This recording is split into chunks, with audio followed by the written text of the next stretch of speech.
Hello friends, MK trading and academy for the stock মার্কেটের পক্ষ থেকে আমি গোপাল আপনাদের সবাইকে অভিনন্দন জানাচ্ছি।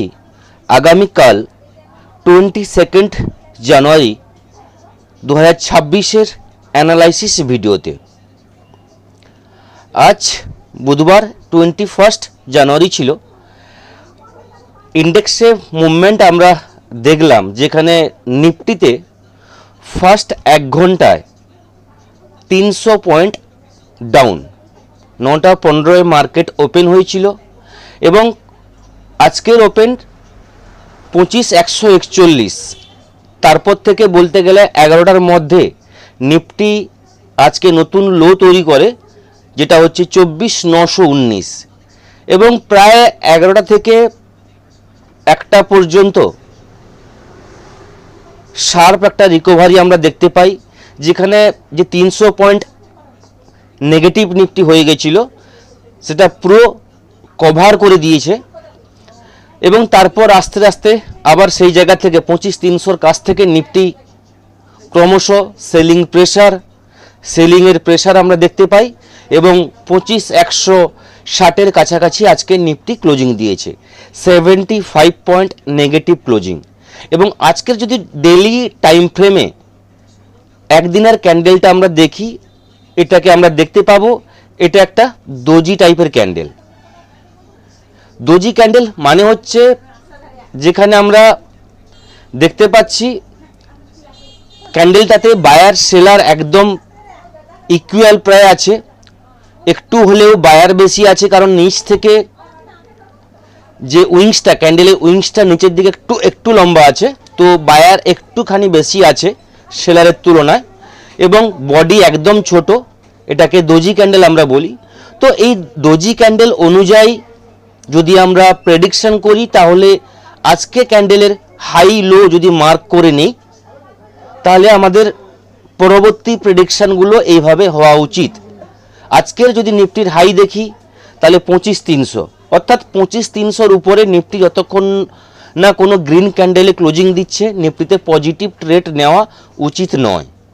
এবং আজকের লো 24,919, এর নিচে যতক্ষণ না কোনো নেগেটিভ ক্যান্ডেল রেড ক্যান্ডেলে ক্লোজিং দিচ্ছে, ডাউন সাইডে ভালো ফল আসবে না বা ডাউন সাইডের জন্য পজিশনাল বেসিস কোনো ট্রেড নিতে পারবো না। এটা হলো পজিশনাল ভিউ, সুইং ট্রেডিংয়ের ভিউ, ওভারঅল ডেলি টাইম ফ্রেমের ভিউ। এবং ডেলি টাইম ফ্রেমে আরেকটা জিনিস আপনাদেরকে লক্ষ্য করাই, দেখুন আগস্ট মাসের যদি আমরা 8 তারিখের লোটা দেখি এবং 1 সেপ্টেম্বরের লো, দুটো লোকে যদি একটা ট্রেন্ড লাইন নিয়ে ড্র করি এবং আজকের লোটাকে আমরা টাচ করাই একটা ট্রেন্ড লাইন দিয়ে, তাহলে আমরা দেখতে পাচ্ছি আজকে নিফটি কিন্তু ট্রেন্ড লাইনটাকে কিন্তু রেসপেক্ট করেছে। অর্থাৎ আগস্ট মাসের, সেপ্টেম্বর মাসের যে লোগুলো, সেগুলোকে ট্রেন্ড লাইন দিয়ে যদি আমরা আজকের লোকে টাচ করি, তাহলে কিন্তু এক্সাক্ট ওই লো থেকে নিফটি আজকে সাপোর্ট নিয়েছে এবং একটা গ্রিন ক্যান্ডেলে ক্লোজিং দিয়েছে। তো এরই বেসিসে আমরা একটা প্রেডিকশন করতে পারি, নিফটি হয়তোবা এই ট্রেন্ড লাইনটাকে সাপোর্ট যদি করে, তাহলে এখান থেকে 2-1 দিনের ভিতরে একটা রিকভারি আমরা নিফটিতে দেখতে পারি।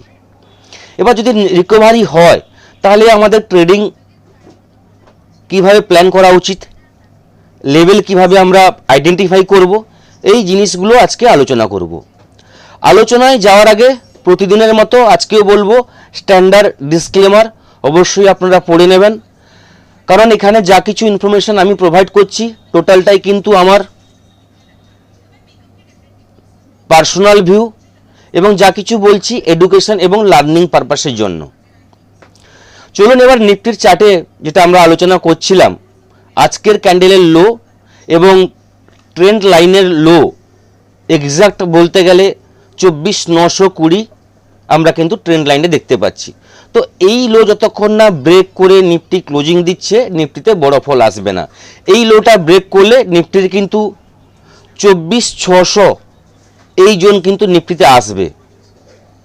24,920-র উপরে নিফটি যেদিন 24,920-র নিচে নিফটি যেদিন ক্লোজিং দিবে আমাদের নেক্সট টার্গেট থাকবে 24,600 ডাউনের ক্ষেত্রে বললাম। এবার যদি আমরা শর্ট টাইম ফ্রেমটা একটু আমরা কমিয়ে দিই এবং এটা 30 মিনিট টাইম ফ্রেমে নিয়ে আসি ইন্ট্রাডে ট্রেডিংয়ের জন্য, তাহলে যে ছোট ছোট লেভেলগুলো আমরা প্ল্যান করব ট্রেডিংয়ের জন্য। নিফটি লাস্ট সুইং হাই অর্থাৎ 12:45 যে সুইং হাই তৈরি করেছিল 25,300, আর ক্লোজিং দিয়েছে আজকে 25,157-তে। তো এখান থেকে প্রায় 150 পয়েন্ট উপরে সুইং হাই একটা লেভেল নিফটির আছে। তো 25,300-র উপরে নিফটি যতক্ষণ না কোনো গ্রিন ক্যান্ডেল ক্লোজিং দিচ্ছে ভালো ট্রেড পজিটিভলি আসবে না। ছোটোখাটো ট্রেড যদি আমরা নিতে চাই তাহলে বলবো 25,200-র উপরে নিফটি যদি কালকে স্টে করতে পারে বা 25,200-র উপরে যদি নিফটি কালকে গ্যাপ আপ ওপেনিং হয় তাহলে এখান থেকে কিন্তু পজিটিভ আমরা ট্রেড নেব, যেখানে নিফটির ফার্স্ট টার্গেট থাকবে 25,300। 25,300 লেভেলটা যদি ব্রেক করে যায় তাহলে 25,400, 25,480 এবং 25,500 এই লেভেলের জন্য পরপর কিন্তু আমরা প্ল্যান করব। আমি আজকে লাস্টে টেলিগ্রামে বলেছিলাম 25,300-র উপরে নিফটি যদি কোনো স্ট্রং পজিটিভ ক্যান্ডেল ক্লোজিং দেয়, যখন এই জায়গাটায় নিফটি ছিল তখনই আমি বলেছিলাম তাহলে কিন্তু এখান থেকে প্রায় 200 পয়েন্টের একটা র্যালি কিন্তু আমরা ফার্স্ট দেখতে পাবো। তো এখনও সেই জায়গাটাই আমি বলবো 25,300-র উপরে নিফটি কালকে যদি মিনিমাম 15 মিনিটের কোনো গ্রিন ক্যান্ডেলে ক্লোজিং দেয় তাহলে কিন্তু নিফটির ফার্স্ট টার্গেট থাকবে 25,500-র কাছাকাছি, নিফটির একটা টার্গেট থাকবে 25,480 থেকে 25,500। এবং কালকে ক্লোজিংটা অবশ্যই আমাদের কাছে ম্যাটার করবে, কারণ আজকে একটা পশ candle with green candle doji candle দেখতে পেয়েছি। কালকে যদি ডোজি ক্যান্ডেলটাকে নিফটি রেসপেক্ট করে এবং এর উপরে ক্লোজিং দেয় 25,300, 25,500-র উপরে নিফটি ক্লোজিং দেয় তাহলে কিন্তু ভাবতে পারি আসছে কয়েকদিন নিফটি পশ নেবে এবং রিকভারি করার চেষ্টা করবে। ওভারঅল 25,200-র উপরে আমরা বাই করতে পারি, 25,300, 25,400, 25,480 এই লেভেলগুলো আমরা প্ল্যান করব পরপর। এবং ডাউনের জন্য যদি আমরা ট্রেড নিই তাহলে বলবো লাস্ট যে সুইং লো 25,120 রাউন্ড ফিগারে ধরতে পারেন 25,130, যেটা আজকে লাস্টে আমি টেলিগ্রামে বলেছিলাম। তো 25,120 এই লেভেলটার নিচে যদি নিফটি ট্রেড করা শুরু করে তাহলে কিন্তু এখান থেকে আমরা ডাউন সাইডে ট্রেড নেব, যেখানে ফার্স্ট টার্গেট থাকবে 25,060। 25,060 লেভেলটা যদি ব্রেক করে যায় তাহলে কিন্তু নিফটির টার্গেট থাকবে 25,000 এবং 24,920 আজকের যে লো সেই জায়গা পর্যন্ত কিন্তু টার্গেট রেখে কালকের জন্য আমরা প্ল্যান করব। এবং এটা হলো নিফটির ভিউ। এবার যদি ব্যাঙ্ক নিফটির ভিউতে আমরা আসি, ব্যাঙ্ক নিফটি অলরেডি কালকে আমি বলেছিলাম এখানে একটা হেড অ্যান্ড শোল্ডার আমি প্যাটার্ন তৈরি করেছিলাম, যেটা কালকে আপনাদের ইনফর্ম করা হয়নি। এবং এই যে ট্রেন্ড লাইনটা বা এই যে লাইনটা টানা আছে এটা কিন্তু কালকের যদি আপনারা কেউ ভিডিওটা দেখেন তাহলে কিন্তু বুঝতে পারবেন এই হেড অ্যান্ড শোল্ডারের প্যাটার্ন অনুযায়ী ব্যাঙ্ক নিফটির টার্গেট ছিল এই জায়গা পর্যন্ত। আজকে যথারীতি এই টার্গেটটা কিন্তু ফুলফিল করেছে ব্যাঙ্ক নিফটি এবং এই জায়গার কাছাকাছি ব্যাঙ্ক নিফটি আজকে ক্লোজিং দিয়েছে 58,800-তে ক্লোজিং দিয়েছে। এবং যদি আমরা ব্যাঙ্ক নিফটিকে আমরা ডেইলি টাইম ফ্রেমে দেখি তাহলে একটা জিনিস আপনাদেরকে আমি ক্লিয়ার করব, এখানে ব্যাঙ্ক নিফটির লাস্ট যে সাপোর্ট একদম সাপোর্টের কাছ থেকে ব্যাঙ্ক নিফটি মানে সাপোর্ট ব্রেক করে গেছিল। আজকে যে ব্যাঙ্ক নিফটির যদি আমরা সাপোর্ট দেখে নিই 58,700, এটা লাস্ট আমাদের কাছে ব্যাঙ্ক নিফটির সাপোর্ট ছিল। এই জোনটা যদি ব্রেক করে ব্যাঙ্ক নিফটি আজকে ক্লোজিং দিত তাহলে কিন্তু ব্যাঙ্ক নিফটিতে বড় ফল আসতো। আজকে লাইভ মার্কেটে এই লেভেলটা ব্যাঙ্ক নিফটি ব্রেক করে গেছে এবং ব্রেক করার পরে যদি ব্যাঙ্ক নিফটির আজকে আমরা লো দেখে নিই তাহলে 58,278। একটা টাইম ব্যাঙ্ক নিফটিতে আজকে প্রায় 1100 পয়েন্ট ডাউন হয়ে গেছিল, সেখানে ব্যাঙ্ক নিফটি ক্লোজিং দিয়েছে 603 পয়েন্ট নেগেটিভ ক্লোজিং, মানে লোয়ার লেভেল থেকে ব্যাঙ্ক নিফটি অনেকটা রিকভারি করেছে। এবং যে লাস্ট সাপোর্ট আমাদের কাছে ছিল 58,700 তার উপরে ব্যাঙ্ক নিফটি ক্লোজিং দিয়েছে এবং সেই সাপোর্ট যে রেঞ্জ ছিল তার উপরে এন্ট্রি নিয়েছে। এবার ব্যাঙ্ক নিফটি যেখানে ক্লোজিং দিয়েছে এবং ডেইলি যদি আজকে ক্যান্ডেল দেখি ব্যাঙ্ক নিফটিতে একটা বড় রেড ক্যান্ডেল আমরা দেখতে পাচ্ছি উইথ গ্যাপ ডাউনের সঙ্গে ব্যাঙ্ক নিফটি একটা বড় রেড ক্যান্ডেলে ক্লোজিং দিয়েছে। ব্যাঙ্ক নিফটির কালকের জন্য ভিউ যেটা যদি আমরা পজিটিভ ভিউ নিই তাহলে বলবো ব্যাঙ্ক নিফটি যেখানে ক্লোজিং দিয়েছে 58,800-র কাছাকাছি, তো 58,900-র উপরে যদি কালকে ব্যাঙ্ক নিফটি ট্রেড করা শুরু করে তাহলে এখান থেকে পজিটিভ ভিউ নিয়ে আমরা ট্রেড করতে পারি, যেখানে ফার্স্ট টার্গেট থাকবে 59,000, ফার্স্ট টার্গেট থাকবে, সেকেন্ড টার্গেট থাকবে 59,150, থার্ড টার্গেট থাকবে 59,300 এবং ফোর্থ থাকবে আজকের হাই 59,500 কাছাকাছি ব্যাঙ্ক নিফটির টার্গেট থাকবে। আজকের যদি ব্যাঙ্ক নিফটির ক্যান্ডেল আমরা দেখে নিই, আজকে যদি হাই দেখি 59,450-এর কাছাকাছি এবং আজকের লো 58,278, প্রায় 1200 পয়েন্টের কাছাকাছি ব্যাঙ্ক নিফটি আজকে র্যালি করেছে, দুর্দান্ত মুভমেন্ট করেছে। ব্যাঙ্ক নিফটির প্রেসার আমরা দেখতে পেয়েছি লাইভ মার্কেটে, ব্যাঙ্ক নিফটির প্রেসারের কারণে নিফটি আজকে অনেকটা ফল করেছিল এবং লাস্টে রিকভারি হয়ে মোটামুটি একটা পজিটিভ জায়গায় নিফটি একটা ক্লোজিং দিয়েছে, পজিটিভ ক্যান্ডেল বা গ্রিন ক্যান্ডেলে ক্লোজিং দেখতে পেয়েছি, যে জায়গাটা ব্যাঙ্ক নিফটিতে আমরা দেখতে পাইনি। কারণ ব্যাঙ্ক নিফটি প্রায় 1200 পয়েন্টের ফল করেছিল, সেখানে প্রায় 600 পয়েন্টের কাছাকাছি রিকভারি করে 58,800-তে ক্লোজিং দিয়েছে। ব্যাঙ্ক নিফটির আপসাইডের পয়েন্টগুলো বললাম। ডাউন সাইডে ব্যাঙ্ক নিফটিতে তখনই আমরা ট্রেড নেব যদি ব্যাঙ্ক নিফটি কালকের ডেটে গ্যাপ ডাউন ওপেনিং হয় অথবা 58,750 লেভেলটা ব্রেক করে যায়। 58,750 যদি ব্রেক করে যায়, সেখান থেকে ব্যাঙ্ক নিফটিতে আমরা ফার্দার ফল দেখব, যেখানে ফার্স্ট টার্গেট থাকবে 58,600। 58,600 যদি ব্রেক করে যায় তাহলে বলবো 58,400 লেভেল দেখতে পাবো। 58,400 ব্রেক করে গেলে আজকের লো 58,300 আমরা কিন্তু দেখতে পাবো। তো আমার যেটা মনে হয় কালকেও ব্যাঙ্ক নিফটি চেষ্টা করবে রিকভারি নেওয়ার।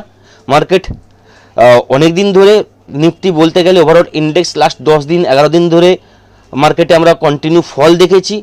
তো এক্সপেক্ট কোনো কিছু নিউজ আসতে পারে, যদি ভালো কিছু নিউজ আসে তাহলে মার্কেট রিকভারি নেওয়ার চেষ্টা করবে, যেখানে কিছুটা হলেও এখান থেকে একটা রিকভারি আমরা দেখতে পারি। হ্যাঁ, রিকভারি আসবে তার মানে এই নয় যেখান থেকে অল টাইম হাই দেখব। দেখুন 1200 পয়েন্ট 1500 পয়েন্ট নিফটি যেখানে কারেকশান নিয়েছে 12-13 দিনে, দুদিনের নিফটিতে 700-800 পয়েন্ট কারেকশান, সে জায়গায় 200-400 পয়েন্ট একটা রিকভারি আমরা কিন্তু দেখতে পাবো। সেই রিকভারি টার্গেটটা নিয়ে আমাদের ট্রেড করতে হবে। এখনও কিন্তু অবধি এখনও পর্যন্ত ওভারঅল ইন্ডেক্সে কিন্তু নেগেটিভ ট্রেন্ডে কিন্তু ট্রেড হচ্ছে, সে জায়গায় নেগেটিভ ট্রেন্ডে পজিটিভ ভিউ আমাদের কিন্তু স্ক্যাল্পিং রাখতে হবে এবং সেল অন রাইস এই ভিউতে ট্রেড করতে হবে। মার্কেটে সেল হচ্ছে এবং সেখান থেকে রিটেস্ট হয়ে আবার সেলিং এলে সেখান থেকে কিন্তু আমাকে সেলিংয়ের অপরচুনিটি দেখতে হবে। যতক্ষণ না কোনো পজিটিভ ভালো চার্টে কোনো তৈরি হচ্ছে ততক্ষণ পর্যন্ত এই ভিউতে কিন্তু আমরা কালকে ট্রেড করব। এবার কালকে সেন্সেক্সের এক্সপায়ারি আছে, ওভারঅল নিফটি যেভাবে আমরা অ্যানালাইসিস করলাম সেইভাবেই কিন্তু সেন্সেক্সেও কিন্তু আমরা কালকে মুভমেন্ট দেখতে পারি। গ্লোবাল মার্কেট যদি আমরা দেখে নিই তাহলে গ্লোবাল ইন্ডেক্স কোন জায়গায় দাঁড়িয়েছে, গ্লোবাল কান্ট্রির আমরা ইন্ডেক্সগুলো দেখতে পাবো। ইউএস মার্কেট ওভারঅল নেগেটিভে দাঁড়িয়ে আছে, Europe market negative, Asian market বলতে গেলে negative, maximum Asian market negative আছে। তো গ্লোবালের দিক থেকে এখনও পর্যন্ত নেগেটিভ সেন্টিমেন্ট বা নেগেটিভ একটা প্যানিক সিচুয়েশন আমরা কিন্তু এখনও গ্লোবাল মার্কেটে দেখতে পাচ্ছি। এফআইদের সেলিং জানুয়ারি মাসে বলতে গেলে প্রায় 30,000 কোটি টাকার সেলিং হয়ে গেছে এবং জুলাই থেকে আজ পর্যন্ত প্রায় 2 লাখ কোটি টাকার সেলিং হয়েছে। তো এফআইদের সেলিং এটা একটা খারাপ নিউজ, খারাপ সিচুয়েশান চলছে। গোল্ড সিলভার ডেলি বেসিসে অল টাইম হাইকে তৈরি করছে গোল্ড সিলভার, তার কারণে আমাদের যে ইউএসডির সঙ্গে ইন্ডিয়ান রুপিসের যে ভ্যালু সেটা পরপর কমে যাচ্ছে। আজকে ইউএসডি আইএনআর 91-এর কাছাকাছি, সে জায়গায় ফরেনার ইনভেস্টার এখানে যেহেতু ইন্ডিয়ান রুপিসের ভ্যালু কমে যাচ্ছে, বড় বড় ইনভেস্টাররা এখান থেকে বেরিয়ে যাচ্ছে। তো এইসব নিউজ গ্লোবাল পলিটিক্যাল ইস্যু চলছে আমাদের মার্কেটে, এটা মাথায় রেখে আমাদের ট্রেড করতে হবে। তো এই থাকলো কালকের ভিউ, নেক্সট ভিডিওতে আবার দেখা হবে। সবাই ভালো থাকবেন, থ্যাংক ইউ, ধন্যবাদ।